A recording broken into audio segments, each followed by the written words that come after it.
Hello friends, welcome to inspire study. आज के session में हम लोग बिहार पुलिस कांस्टेबल 2025 के लिए latest edition Khan global studies का कवर करेंगे।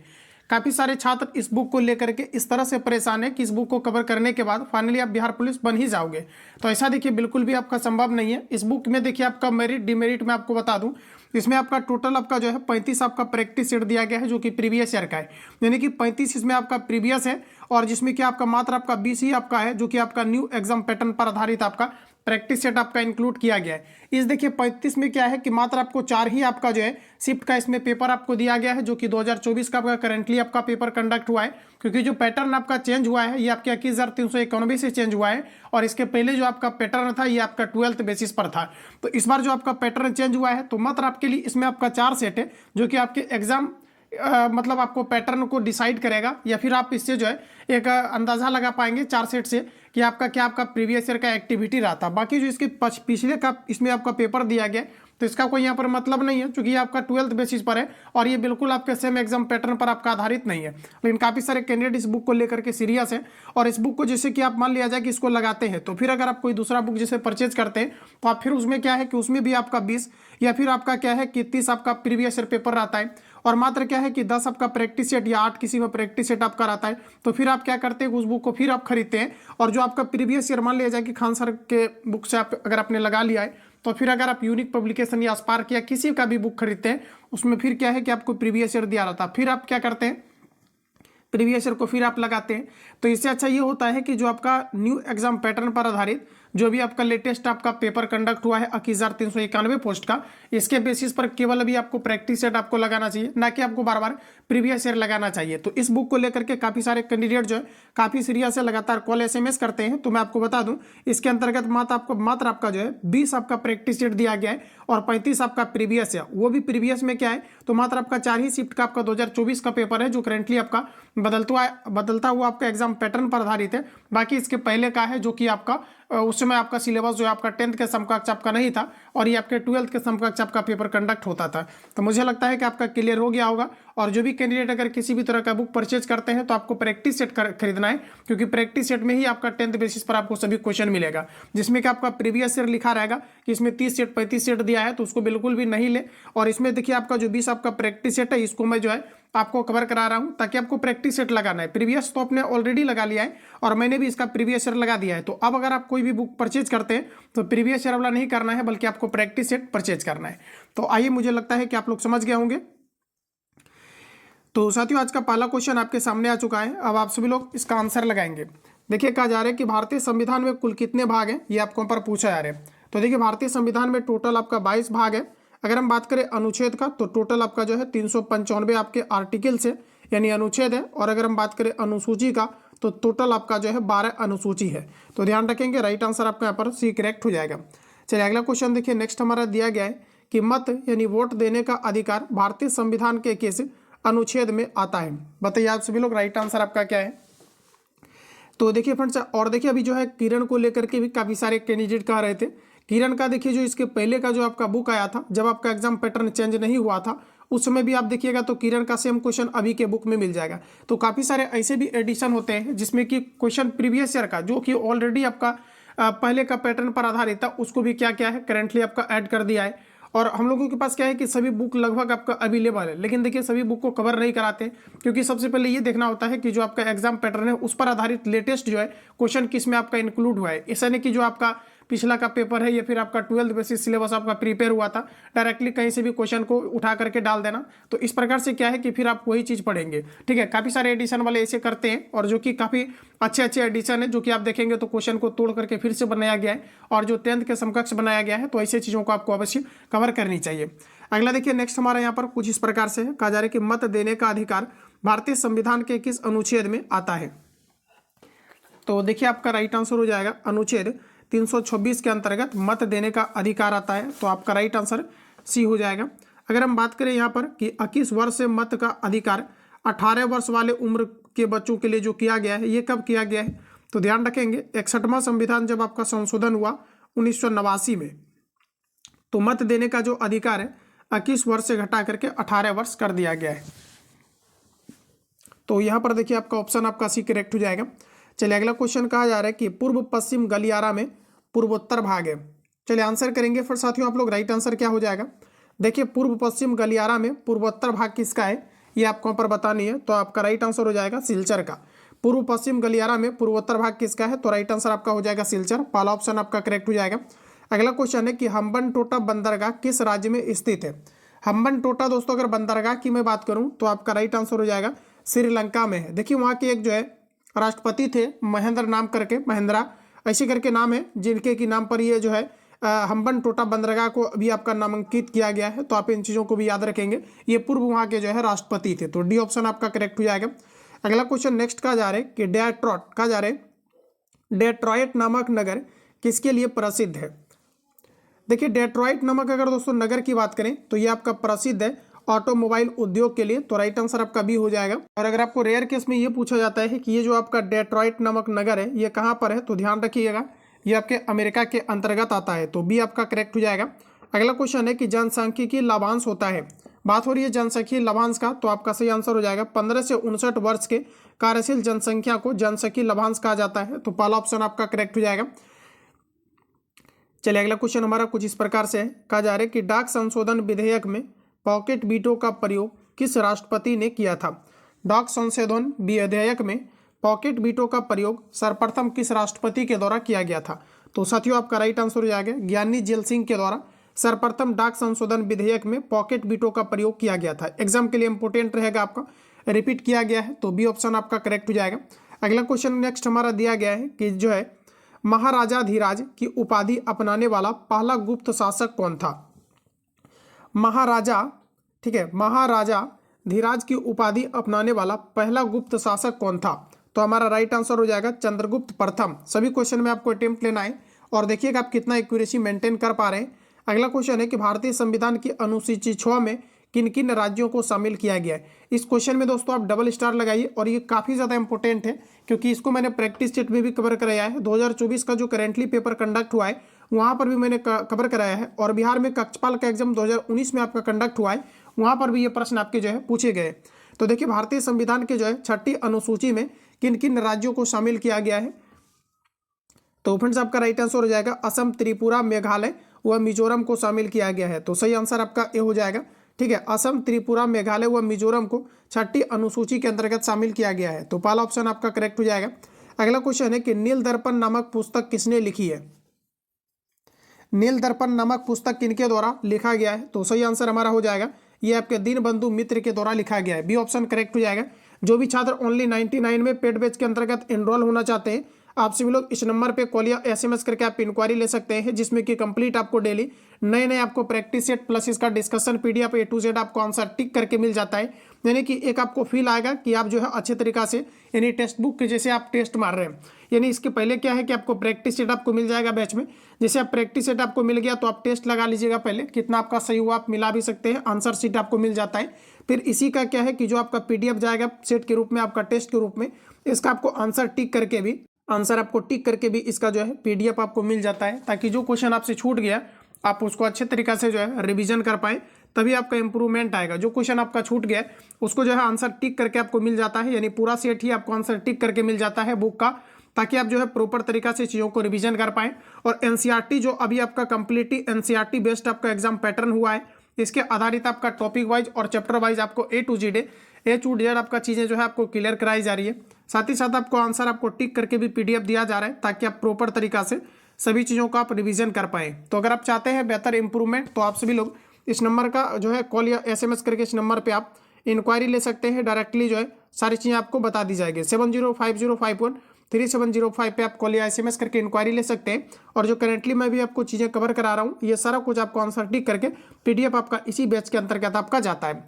अगला क्वेश्चन दोस्तों कहा जा रहा है कि नील दर्पण नामक पुस्तक किसने लिखी है?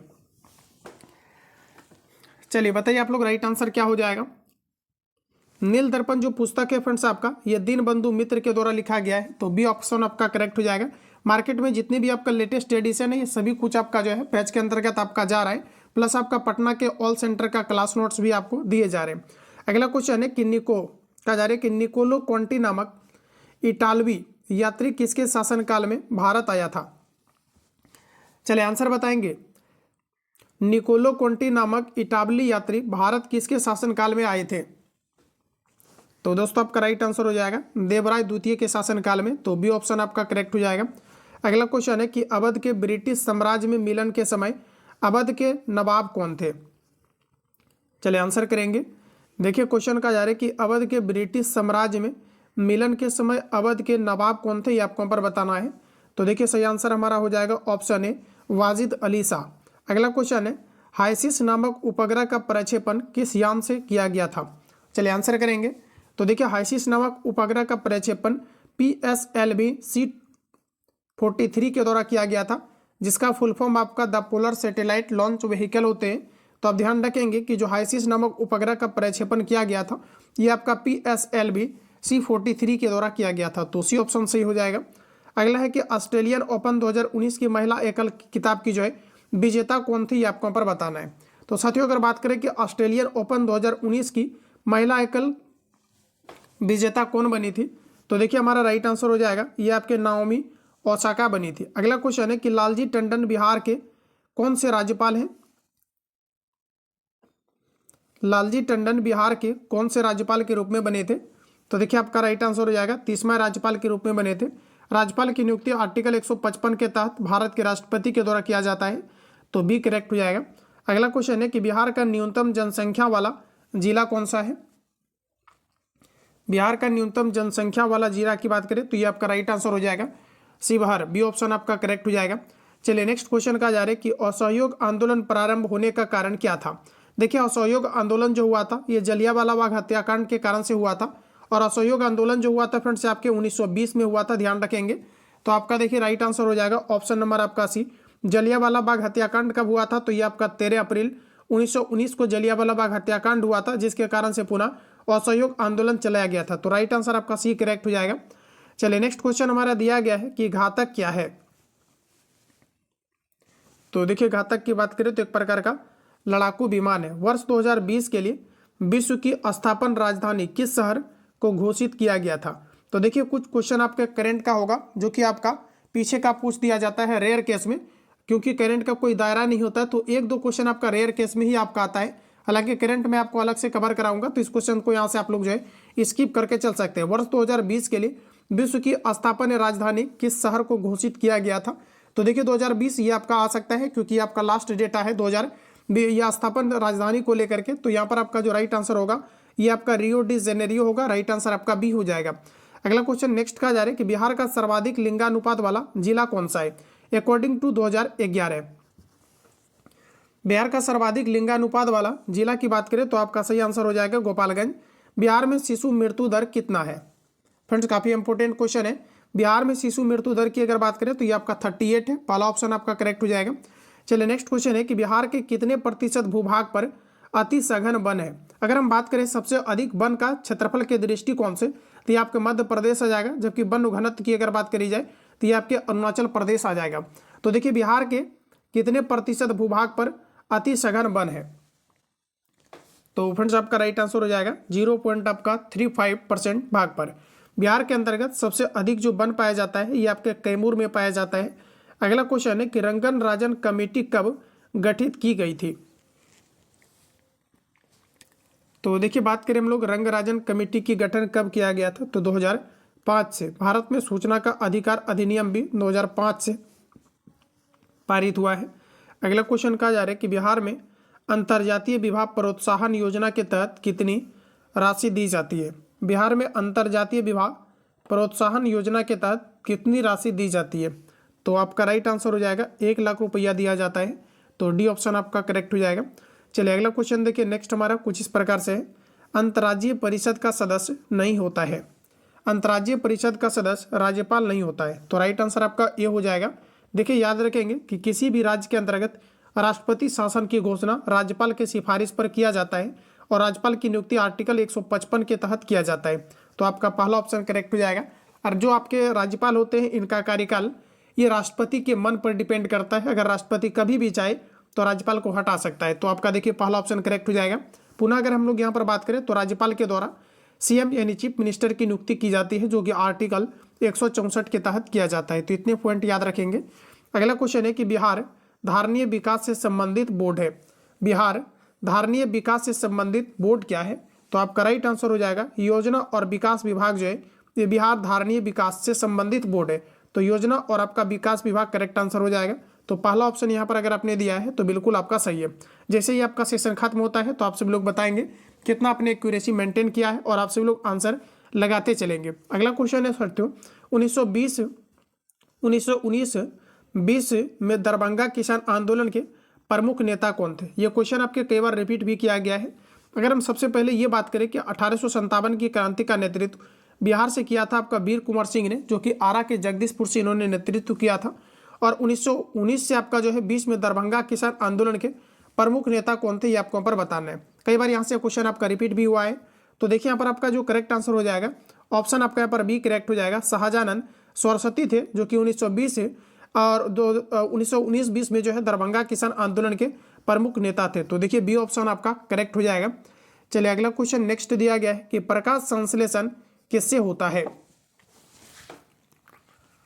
तो प्रकाश संश्लेषण के लिए आपका राइट आंसर हो जाएगा क्लोरोफिल। क्लोरोफिल में मैग्नीशियम नामक धातु पाई जाती है और क्लोरोफिल के कारण से ही प्रकाश संश्लेषण की क्रिया उत्पन्न होती है। अगला क्वेश्चन कहा जा रहा है कि भू अस्थिर उपग्रह पृथ्वी से कितनी ऊंचाई पर स्थित होता है? फ्रेंड्स क्वेश्चन आप मिला लीजिएगा। ये आपका प्रीवियस ईयर भागलपुर जिला के अंतर्गत जब एग्जाम आपका पेपर कंडक्ट हुआ था ये क्वेश्चन आपका पूछा गया था 100%। आप इसको मिला सकते हैं अगर आपके पास क्वेश्चन है, अगर कोई है भागलपुर जिला के तो आपके शिफ्ट में ये क्वेश्चन पूछा गया था 18 या 21 तारीख वाला में, सॉरी ये आपके 21 तारीख वाला जो पेपर कंडक्ट हुआ था 21 या 22 को कंडक्ट हुआ था।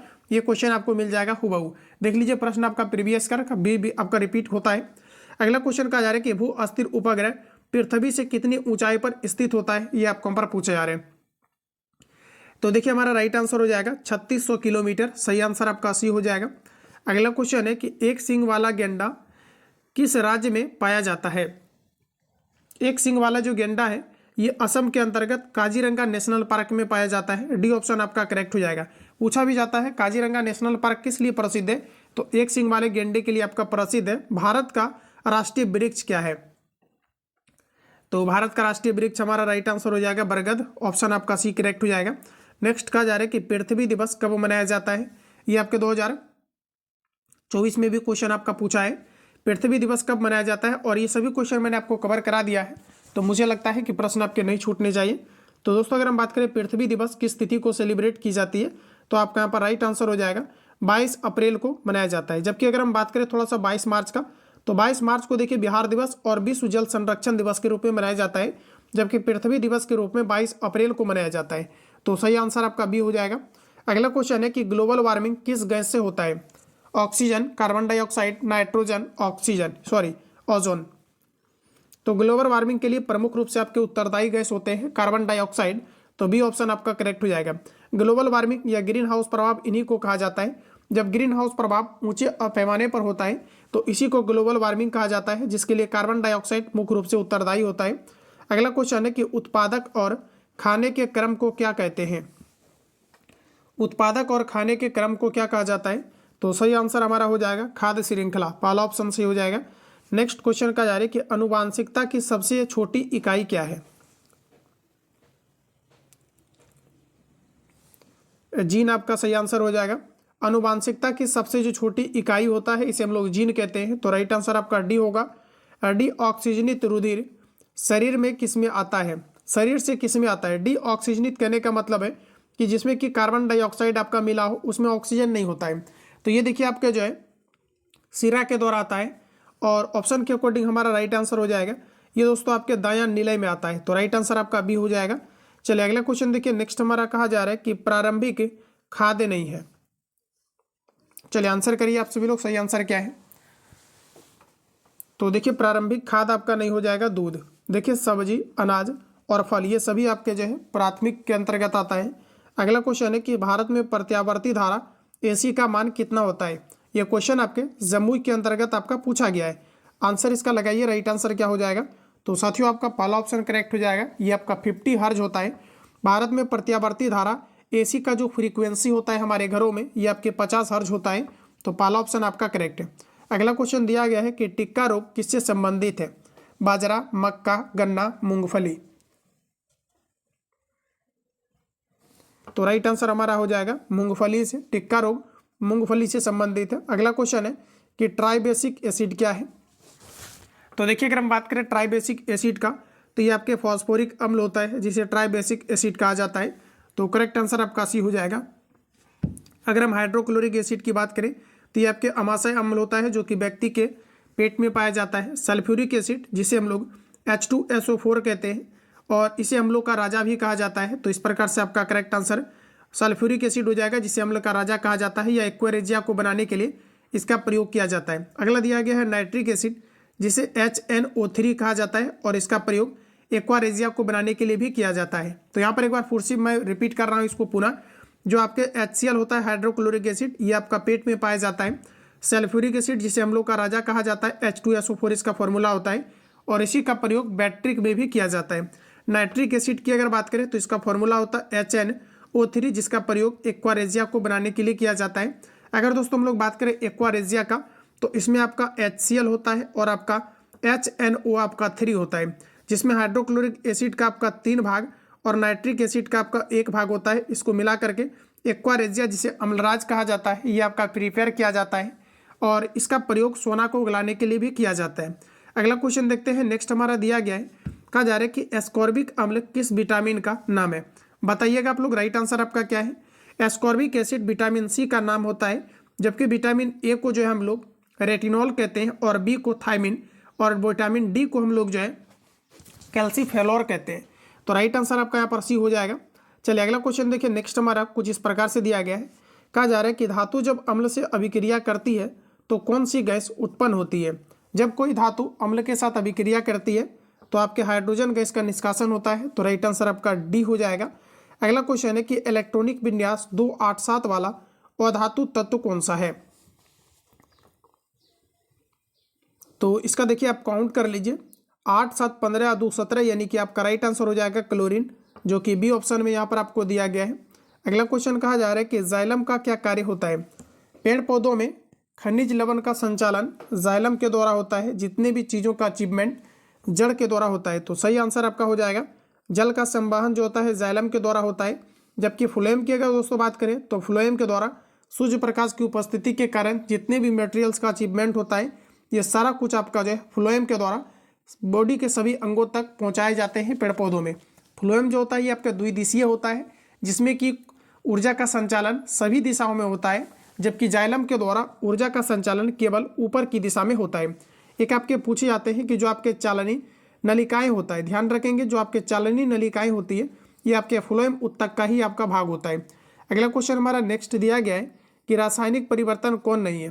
पानी का उबलना भौतिक परिवर्तन होगा, कागज का जलना रासायनिक परिवर्तन होगा और देखिए कोयले का जलना भी रासायनिक परिवर्तन है, दूध का खट्टा होना रासायनिक परिवर्तन है। तो देखिए पानी का उबलना भौतिक परिवर्तन है, यही आपका रासायनिक परिवर्तन नहीं है। तो पहला ऑप्शन आपका करेक्ट हो जाएगा। अगला क्वेश्चन है कि H2SO4 का एटमोसिटी कितना होता है।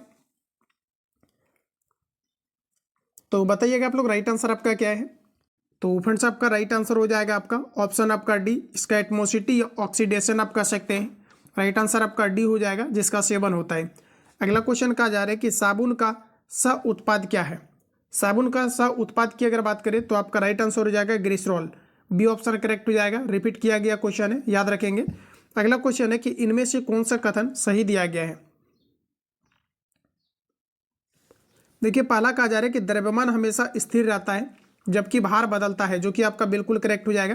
किसी भी व्यक्ति का द्रव्यमान अगर 10 kg है, अगर ये व्यक्ति चंद्रमा पर भी जाता है तो इसका भार जो है ये आपका 10 kg ही रहेगा। लेकिन देखिए जो आपका भार होता है ये बदल जाएगा, क्योंकि पृथ्वी के ध्रुव पर जो जी का वैल्यू होता है ये आपका 9.8 मीटर पर सेकेंड स्क्वायर होता है। जब कोई चंद्रमा पर व्यक्ति चला जाता है तो वहाँ पर जो जी का वैल्यू है ये काफ़ी कम हो जाता है, जिस कारण से भार बदल सकता है, लेकिन द्रव्यमान किसी भी व्यक्ति का नहीं बदलेगा। तो पहला ऑप्शन करेक्ट हो जाएगा। सपोज दैट कि किसी भी वस्तु का अगर भार या पृथ्वी पर अगर 36 न्यूटन है, यही व्यक्ति अगर चंद्रमा पर चला जाता है तो ये 36 का आपका 1/6 हो जाएगा, यानी कि वहाँ पर उसका भार कितना हो जाएगा, तो ये आपका 6 न्यूटन का हो जाएगा। तो पहला ऑप्शन यहाँ पर आपका करेक्ट हो जाएगा।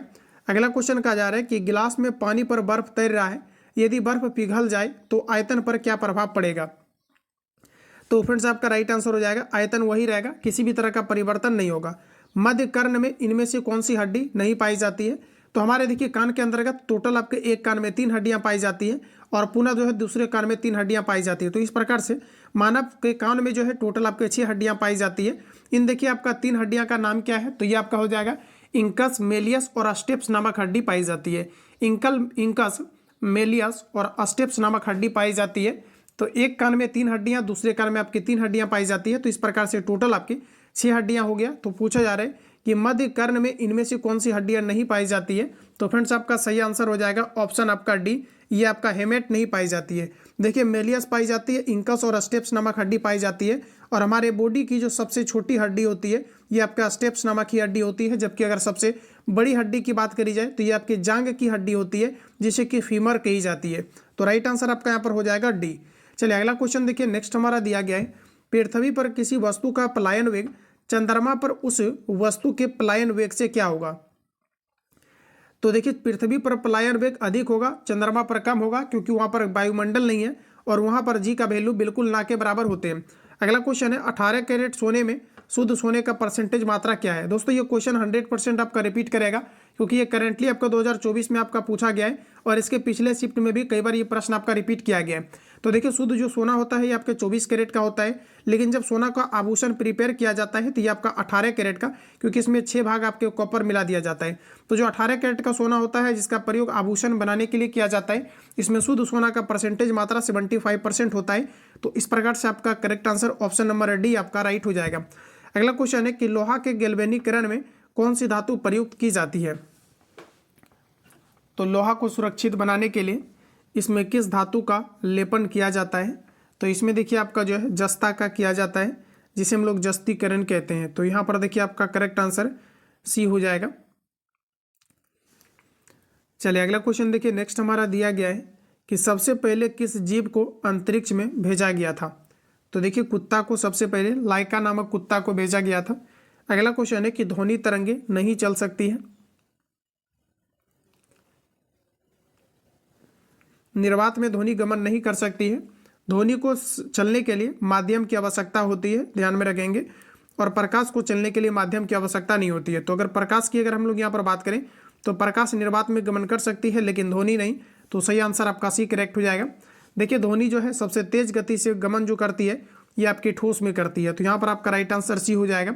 अगर हम बात करें हाइड्रोजन का, तो हाइड्रोजन का टोटल 3 समस्थानिक होते हैं और हाइड्रोजन को कोई निश्चित स्थान ना मिल पाने के कारण से आवर्त सारणी में इन्हें आवारा तत्व की संज्ञा दिया गया है। और हाइड्रोजन को भविष्य का ईंधन कहा जाता है, क्योंकि इसका ऊष्मीय मान काफी अधिकतम होती है।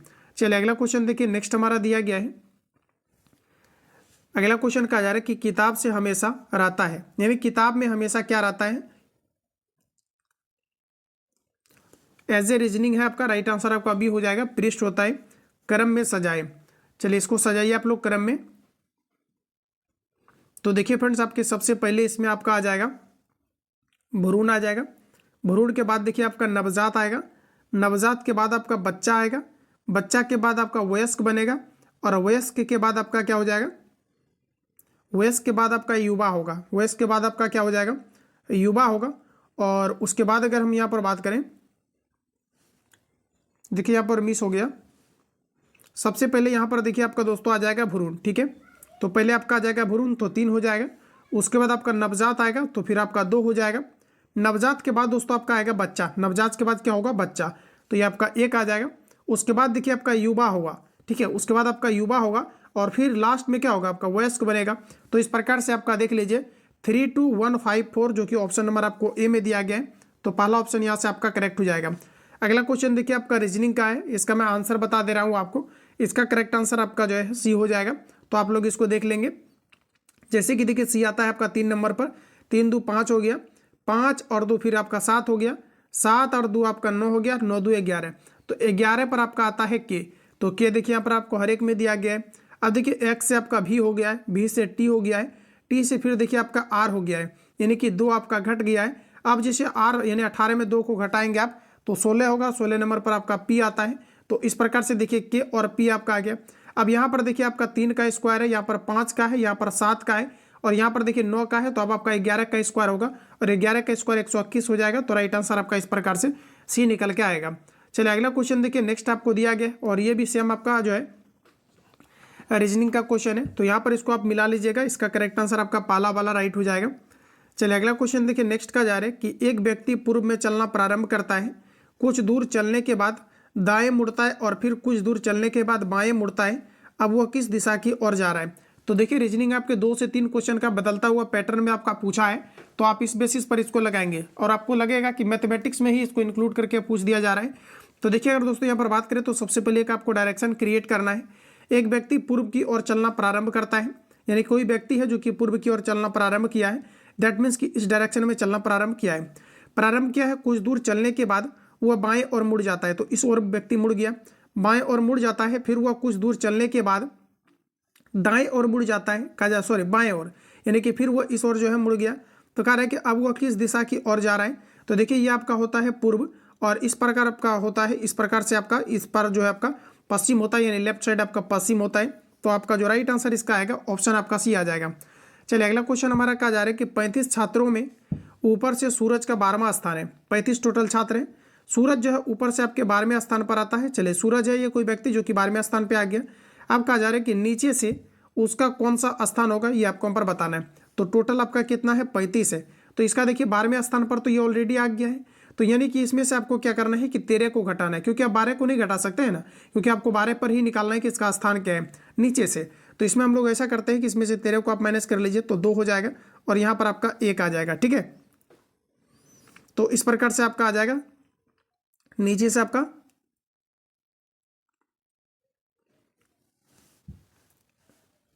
देखिए, इसको एक बार पुनः देख लेते हैं। कहा जा रहा है कि 35 छात्रों में सूरज का ऊपर से 12वां स्थान है।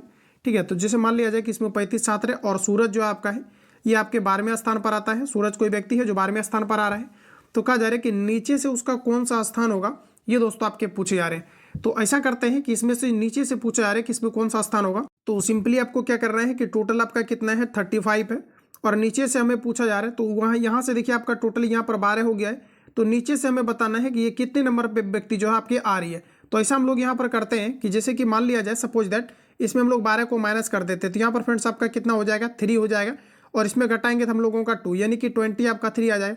तो ये आपका आंसर नहीं होगा, क्योंकि आपने 12 जब माइनस कर लिया है तो यहाँ तक आप पहुँच गए हैं, यानी आप 12 माइनस कर लिए हैं। तो इसमें आपको 1 को क्या करना है, ऐड करना है, क्योंकि आपको यहीं पर पूछा जा रहा है इसके बाद वाला स्थान पर, क्योंकि कितने नंबर पर वो आपका आ रहा है। तो आपने कंप्लीट क्या किया है, 12 वाला स्थान को ही घटा दिया है, तो इसमें आपको 1 को ऐड करना है। तो आपका राइट आंसर आ जाएगा ऑप्शन नंबर आपका सी। चलिए अगला क्वेश्चन देखिए, नेक्स्ट हमारा दिया गया है कि दिए गए विकल्पों में से लुप्त संख्या का आपको चयन करना है। बताइए आप सभी लोग करेक्ट आंसर आपका क्या होगा। तो यहाँ पर देखिए फ्रेंड्स, अगर आप थोड़ा सा गौर करेंगे तो यहाँ पर देखिए आपका 9 और 4 आपका 20 वाला 13 पुर गया है, और देखिए 15 6 आपका 21 हो गया है। तो 35 में कितना को ऐड किया जाए ताकि 42 पुर जाए? तो लगता है कि 7 को ऐड करने के बाद आपका 42 आ जाएगा। तो इस प्रकार से डी ऑप्शन से हो जाएगा। तो चलिए अगला आपका रीजनिंग का क्वेश्चन आपका है, कहा जा रहा है कि दी गई श्रृंखला में अगली संख्या ज्ञात करें। साथियों यहाँ पर देखिए 6 से आपका हो गया है 12, तो 6 से आपका 12 हो गया है। तो इसमें देखिए आपका ऐड कितना किया है, तो यहाँ पर देखिए आपका 6 को ऐड किया है, और 12 से फिर दोस्तों आपका हो गया है 21, तो 12 से 21 हो गया, तो यहाँ पर आपका 3 को ऐड किया है, और फिर देखिए 21 से आपका हो गया है 32। 21 से अगर 32 आपका हुआ है तो इसमें आपका जो है 11 को ऐड किया गया होगा। अब देखिए 32 से आगे आपको बताना है कि कौन सी संख्या आपकी आएगी। ठीक है, तो सबसे पहले यहाँ पर अगर थोड़ा सा गौर किया जाए तो पहले देखिए आपका 6 हुआ है, फिर आपका 9 हुआ है, फिर आपका 11 हुआ है। तो इस प्रकार से आपको बताना है कि आगे वाला संख्या में आपका कितना ऐड होगा। तो आगे वाला संख्या में आपका 15 ऐड हो जाएगा, और 32 में अगर 15 को ऐड करेंगे तो ये आपका 47 आ जाएगा, यानी कि राइट आंसर आपका सी हो जाएगा। रीजनिंग है काफ़ी ईजी होता है, थोड़ा बहुत अगर आप इसको एफर्ट करते हैं तो आप सभी लोग बिल्कुल इसको जो है सीख जाएंगे। अगला यहाँ पर देखिए 64 नंबर में हमारा दिया गया है कि एक पैटर्न के साथ एक चौकोर पारदर्शी कागज पत्रक दिया गया है। जब पारदर्शी कागज पत्रक को बिंदु की रेखा पर मोड़ा जाता है तो पैटर्न कैसा दिखाई देगा, ये आपको यहाँ पर पूछे जा रहे हैं। तो देखिए यहाँ पर आप जो है इसको सॉल्व करेंगे, इसका जो भी आंसर आएगा आप लोग यहाँ पर देख लेंगे। ये काफ़ी इजी क्वेश्चन है, तो इसको आप बिल्कुल आराम से जो है सॉल्व कर सकते हैं। जो भी इसका आंसर होगा आप सभी लोग इसको लगा लेंगे। तो ये आपका जो है क्वेश्चन नंबर आपका है 60 आपका 4 का, इसको आप लोग सॉल्व करेंगे। इसका राइट आंसर जो आपके निकल के आते हैं ऑप्शन नंबर आपका सी आ जाएगा। क्लियर है। चलिए अगला क्वेश्चन देखिए, नेक्स्ट हमारा दिया गया है कुछ इस प्रकार से। यदि कहा जा रहा है कि Q plus R greater than P plus S तथा P plus Q greater than R plus S हो, तो इनमें से कौन सा संबंध आपको सही दिया गया है। तो यहाँ पर देखिए आपका राइट आंसर आ जाएगा ऑप्शन नंबर आपका डी। तो इसको भी आप लोग यहाँ पर सॉल्व करेंगे। अगला क्वेश्चन हमारा नेक्स्ट दिया गया है कि ताश की एक गड्डी से एक पत्ता निकाला जाता है, तो उस पत्ते कि इक्का ना होने की प्रायिकता कितनी होगी, ये आपको यहाँ पर पूछी जा रही है। तो देखिए हमारा यहाँ पर राइट आंसर हो जाएगा आपका 12/13।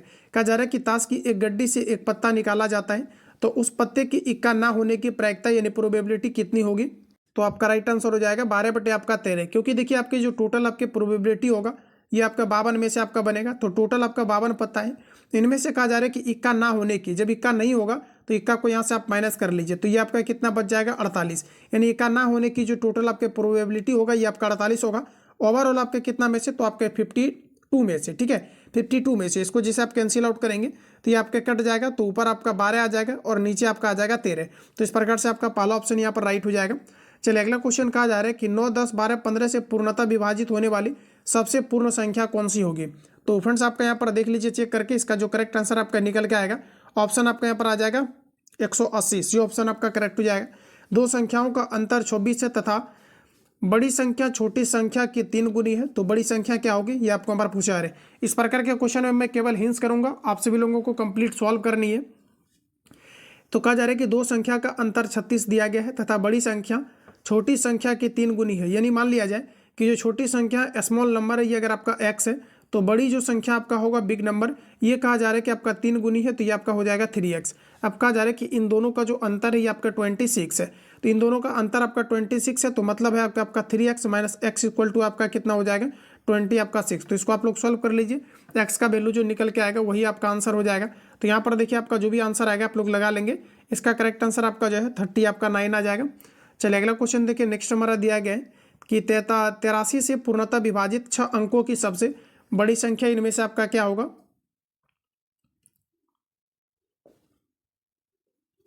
बताइए आप लोग राइट आंसर आपका क्या हो जाएगा।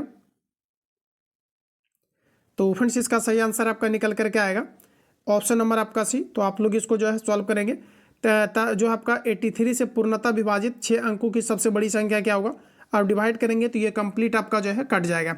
तो चलिए अगला क्वेश्चन देखिए, ये कंप्लीट आपका जो है 2019 का पेपर है, जो कि आप सभी लोगों का काफ़ी ज़्यादा डिमांड के कारण से कक्षपाल का जो आपका लेटेस्ट अभी आपका डाला गया है खान जीएस में, इसको मैं कवर करा रहा हूँ। तो देख लीजिए इसमें मैथ का वेटेज आपका है, तो आप लोग इसको जो है कंप्लीटली लगाएंगे, जो कि आपका 10th आधारित ये पेपर आपका कंडक्ट हुआ था।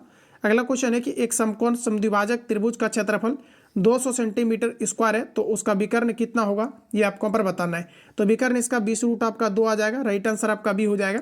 एक समकोण समद्विभाजक त्रिभुज का क्षेत्रफल दिया गया है 200 सेंटीमीटर स्क्वायर है, तो इसका विकर्ण क्या होगा, बी ऑप्शन करेक्ट हो जाएगा। इसका सॉल्यूशन पीडीएफ आपको मिल जाएगा, आप सभी लोग इस पर कॉल या एसएमएस करके आप इंक्वायरी ले लेंगे, तो आपको कंप्लीटली इसका जो है सॉल्यूशन पीडीएफ आपको मिल जाएगा। अगला क्वेश्चन नेक्स्ट हमारा कहा जा रहा है, एक शहर की जनसंख्या जो है 6250 और 8% प्रति वर्ष की दर से घट रही है, तो 2 वर्ष में कितनी कमी आएगी, ये आपको पर पूछा जा रहा है। सॉल्यूशन इसका कंप्लीट दिया हुआ है, इसको आप लोग जैसे सॉल्व करेंगे तो इसका राइट आंसर आपका आ जाएगा 960। तो डी ऑप्शन आपका करेक्ट हो जाएगा। मैथमेटिक्स को स्किप करके चलते हैं, इसका डायरेक्टली मैं आपको आंसर लगा दे रहा हूँ, ठीक है ठीक है। इसका सॉल्यूशन आपको पीडीएफ मिल जाएगा, तो आप लोग इसको जो है कंप्लीट सॉल्व कर लेंगे। देखिए यहाँ पर आपका इस ग्राफ के अकॉर्डिंग आपको लगाना है, इसका करेक्ट आंसर आपका ये आपके आ जाएगा 52%। अगला देखिए आपका जो है दिया गया औसत प्राप्तांक किसका कितना है, तो जो आपका 73 का राइट आंसर आपका आएगा, 90 आपका आएगा। अगला है कि 100 अंक किस विषय में प्राप्त हुआ है, तो देखिए आपका 74 का जो आपका राइट आंसर आपका आएगा ये आपका हिंदी आएगा, तो इसको आप लोग यहाँ पर जो है कंप्लीट सॉल्व करेंगे।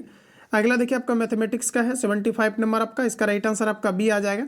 अगला देखिए आपका 76 नंबर का जो क्वेश्चन है, इसका करेक्ट आंसर आपका जो है ये आपका आ जाएगा। इसका सॉल्यूशन पीडीएफ में 100% डाल दूंगा, तो आप लोग इसको देख लेंगे। वीडियो का डिस्क्रिप्शन बॉक्स में टेलीग्राम का लिंक डाला गया है, तो आप टेलीग्राम को ज्वाइन कर लेंगे, इसका पीडीएफ चला जाएगा। इसका राइट आंसर आपका सी हो जाएगा। ये देखिए आपके ग्राफ से रिलेटेड आपका है, तो 78 का जो आपका सही आंसर आएगा ऑप्शन आपका डी आ जाएगा। और 79 की अगर दोस्तों बात करें तो यहाँ पर आपका आ जाएगा 1995, तो इसको भी आप लोग देख लेंगे। अगला क्वेश्चन है कि निम्नलिखित में से किस वर्ष में तीनों कंपनियों का निर्यात बढ़ते क्रम में था, तो ये आपके ग्राफ पर ही आधारित है, तो यहाँ पर आपका राइट आंसर आ जाएगा 1999। तो यहाँ तक आप लोगों को कंप्लीट जो है सॉल्व करना है। अगला क्वेश्चन है कि महोत्सव का अर्थ क्या होता है, तो देखिए महोत्सव के अर्थ की बात करें तो इसका मतलब होता है महान है जो उत्सव, इसे हम लोग कहते हैं महोत्सव, तो पहला ऑप्शन आपका सही हो जाएगा। अगला क्वेश्चन है कि आप कौन सा सर्वनाम है। देखिए अगर किसी को डायरेक्टली कहा जा रहा है कि आप या आपने यह काम किया है, तो आपका राइट आंसर हो जाएगा निश्चयवाचक सर्वनाम, यानी कि यहाँ पर आपका निश्चित वर्ड का प्रयोग किया जा रहा है। अगर मान लिया जाए कि कोई बाहर से आवाज़ दिया तो कोई जिसे आप कहते हैं तो ये आपके अनिश्चयवाचक सर्वनाम के अंतर्गत आता है। जबकि अगर हम बात करें वह, या फिर अगर हम बात करें आप, या फिर अगर हम लोग बात करें तुम, तो ये सभी जो वर्ड है आपका निश्चयवाचक सर्वनाम के अंतर्गत आएगा। तो बी ऑप्शन आपका करेक्ट है। अगला क्वेश्चन दिया गया है कि कंठ से निकलने वाली ध्वनि क्या है। तो फ्रेंड्स आपका राइट आंसर हो जाएगा क, ख, ग, घ, अंग। ये देखिए आपके कंठ से निकल रहा है, तो पहला ऑप्शन राइट होगा। अगला क्वेश्चन है कि कौन सा समूहवाचक संज्ञा नहीं है। तो समूहवाचक संज्ञा के अंतर्गत कौन सा नहीं है, तो वर्ग समूहवाचक है, सेना, सभा। लेकिन देखिए झरना ये समूहवाचक के अंतर्गत नहीं आता है, तो सी ऑप्शन आपका सही हो जाएगा। अगला क्वेश्चन है कि तोपची में कौन सा प्रत्यय है। तो देखिए पूछा जा रहा है कि तोपची में किस प्रकार का प्रत्यय है, तो आपका राइट आंसर हो जाएगा ची। अगला प्रश्न है कि सबयाची किसका पर्यायवाची शब्द है। देखिए अगर बात करें कि सबयाची किसका पर्यायवाची शब्द है, तो फ्रेंड्स आपका राइट आंसर हो जाएगा अर्जुन का पर्यायवाची है, बी ऑप्शन सही है। अगला क्वेश्चन है कि आह्वान का विपरार्थक शब्द क्या है। आह्वान का विपरार्थक शब्द होता है आपका विसर्जन करना, राइट आंसर आपका सी हो जाएगा। अगला क्वेश्चन है कि सूरज को दीपक दिखाना मुहावरे का अर्थ क्या है। सूरज को दीपक दिखाना मुहावरे का अर्थ है कि प्रसिद्ध व्यक्ति का परिचय देना, यानी कि आपका पहला ऑप्शन करेक्ट हो जाएगा। सूरज को दीपक दिखाना मुहावरे का अर्थ होता है प्रसिद्ध व्यक्ति को परिचय देना, तो राइट आंसर आपका पहला वाला करेक्ट हो जाएगा। अगला प्रश्न कहा जा रहा है कि महिर्स का संधि विग्रह क्या होगा। तो महिर्स का संधि विग्रह आपका राइट आंसर होगा महा प्लस आपका ऋषि, जिसे हम लोग महिर्स कहेंगे, तो राइट आंसर आपका बी होगा। अगला है कि द्विज इनमें से किसका पर्यायवाची शब्द नहीं है। तो देखिए फ्रेंड्स जो है आपका दिया गया है द्विज, द्विज जो है इनमें से किसका पर्यायवाची शब्द नहीं है, तो बताएंगे आप लोग राइट आंसर क्या है। तो देखिए द्विज जो है आपका पक्षी का पर्यायवाची होता है, ब्राह्मण का और आपके चंद्रमा, तो राइट आंसर आपका हो जाएगा बादल। देखिए द्विज इनमें से किसका पर्यायवाची शब्द नहीं है, तो दोस्तों आपका राइट आंसर हो जाएगा बादल, बी ऑप्शन करेक्ट हो जाएगा। अगला कहा जा रहा है कि आतताई का क्या अर्थ होता है। आतताई का अर्थ होता है जो अत्याचार करता है, इसे आतताई कहा जाता है, तो पहला ऑप्शन आपका सही है। अगला क्वेश्चन है कि इनमें से किस समूह में सभी शब्द शुद्ध लिखा है। तो इनमें से किस समूह में सभी शब्द शुद्ध लिखा है, तो हमारा राइट आंसर हो जाएगा प्रकृति, पुनर्जन्म और आपके जो है भर्तृसना और आपके जो है बलिष्ठ। ये जो लिखा गया है ये आपका शुद्ध है, प्रकृति और पुनर्जन्म, या अगर बात करें हम लोग भर्तृसना या फिर बात करें हम लोग बलिष्ठ का, तो ये सभी आपका शुद्ध हो जाएगा, तो बी आपका राइट होगा। अगला क्वेश्चन है कि जो पढ़ेगा वह पास होगा, कौन सा विशेषण है। तो राइट आंसर हमारा हो जाएगा सर्वनामिक विशेषण, डी सही है। अगला क्वेश्चन है कि इनमें से कौन सा वाक्य शुद्ध नहीं है। तो आपका पहला ऑप्शन करेक्ट हो जाएगा विष्णु के अनेक नाम है, ये फ्रेंड्स आपके शुद्ध नहीं है। यहाँ पर आपका अनेकों नाम है, ये आपका बिल्कुल गलत है। विष्णु के अनेक नाम है, ये आपके यहाँ पर होना चाहिए, तो आपका पहला ऑप्शन करेक्ट हो जाएगा। अगला प्रश्न कहा जा रहा है कि द्वंद्व समास इनमें से कौन सा है। तो बात करें हम लोग द्वंद्व समास का, तो आपका राइट आंसर हो जाएगा दिनहीन, ठीक है, तो ये आपका हो जाएगा द्वंद्व समास। तो यहाँ पर देखिए आपका पहला ऑप्शन करेक्ट हो जाएगा। चलिए अगला क्वेश्चन की ओर चलते हैं। नेक्स्ट प्रश्न हमारा दिया गया है कि आसमान टूट पड़ना क्या अर्थ है। आसमान टूट पड़ना इस मुहावरे का अर्थ होता है मुसीबत आना। अगला है कि इनमें से शुद्ध वर्तनी वाला वाक्य कौन सा है। तो करेक्ट हमारा दिया गया है रयिता, ये आपका जो दिया गया है ये आपका बिल्कुल करेक्ट है। बाकी ये आपका तीनों ऑप्शन यहाँ से आपका हट जाएगा, सही आंसर आपका सी होगा। अगला क्वेश्चन है कि समास का विलोम शब्द क्या होता है। तो संधि दिया गया है, तो आपका गलत हो जाएगा, ये भी आपका गलत हो जाएगा। देखिए समास का मतलब होता है कि जब दो शब्द आपस में आपका जुटता है, जैसे मान लिया जाए कि राजमंत्री, जैसे मान लिया जाए कि राजा का मंत्री, अगर यहाँ पर आपका राजा का मंत्री है तो इसको हम लोग लिख सकते हैं समास के रूप में, यानी जब इसका समास हम लोग लिखेंगे तो ये आपका हो जाएगा यहाँ पर राजमंत्री, ये आपका हो जाएगा राजमंत्री, तो इसी को हम लोग समास कहते हैं। और समास का विलोम अगर पूछा है तो इसका मतलब आपका हो जाएगा विग्रह करना, समास का मतलब हो जाएगा आपका विग्रह करना। तो यहाँ से आपका दोनों ऑप्शन आपका गलत दिया गया है, तो विग्रह इसका राइट आंसर होगा। तो यहाँ पर देखिए आपको दिया ही नहीं गया है,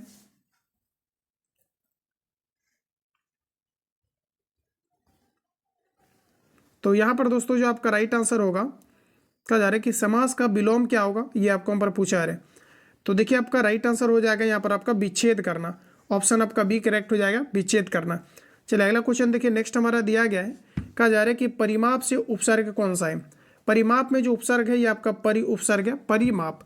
तो देखिए माप एक प्रकार का अलग वर्ड बन जाता है, तो यहाँ पर आपका उपसर्ग परि होगा। बादल का तत्सम शब्द क्या होगा, तो बादल का तत्सम शब्द की बात करें तो राइट आंसर आपका हो जाएगा वारिद, ऑप्शन सी करेक्ट। तो फाइनली दोस्तों आपका सेट खत्म होता है।